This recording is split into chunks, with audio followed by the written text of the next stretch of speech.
नन्ही कहानियों के घर में आपका फिर से स्वागत है।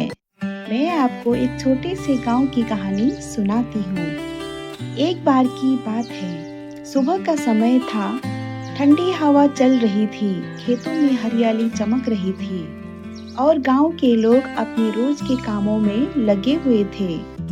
इसी गांव में एक लड़का रहता था। रोज सुबह वह अपनी भेड़ और बकरियों को गांव के बाहर पहाड़ी के पास चराने ले जाता था। दिन भर अकेला रहना उसे काफी बोर कर देता था। एक दिन जब वह अकेला बैठा था, उसके मन में एक शरारती ख्याल आया। उसने सोचा, आज थोड़ा मजाक कर लेता हूँ, देखता हूँ गांव वाले क्या करते हैं। फिर अचानक वह जोर से चिल्लाया, बचाओ बचाओ, भेड़िया आ गया, मेरी भेड़ों को खा गया। उसकी आवाज पूरे गांव में फैल गई।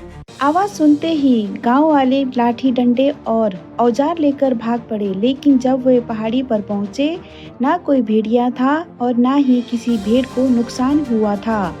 लड़का जोर जोर से हंस रहा था। गांव वाले समझ गए कि उनके साथ मजाक किया गया है।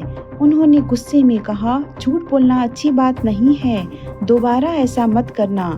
पर लड़के ने बात को गंभीरता से नहीं लिया। कुछ दिन बाद उसने फिर वही किया, फिर से चिल्लाया, भेड़िया आ गया। गांव वाले फिर आए और फिर से कुछ नहीं हुआ।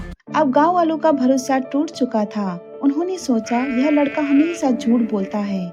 इस बार जब आवाज आई तो किसी ने ध्यान नहीं दिया। एक दिन सच में जंगल में एक भूखा भेड़िया आ गया। वह सीधे भेड़ों पर टूट पड़ा। लड़का घबरा गया और जोर जोर से मदद के लिए चिल्लाने लगा। लड़के ने चिल्लाया, बचाओ, इस बार सच में भेड़िया आ गया। उसकी आवाज पूरी पहाड़ी में गूंज रही थी, लेकिन गांव वालों ने सुना और यकीन नहीं किया। कोई मदद नहीं आई और भेड़िया कई भेड़ों को ले गया।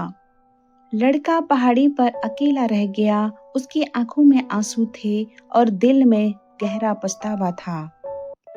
उस दिन लड़के को एक बात समझ आ गई, जो बार बार झूठ बोलता है, उसकी सच्ची बात पर भी कोई भरोसा नहीं करता।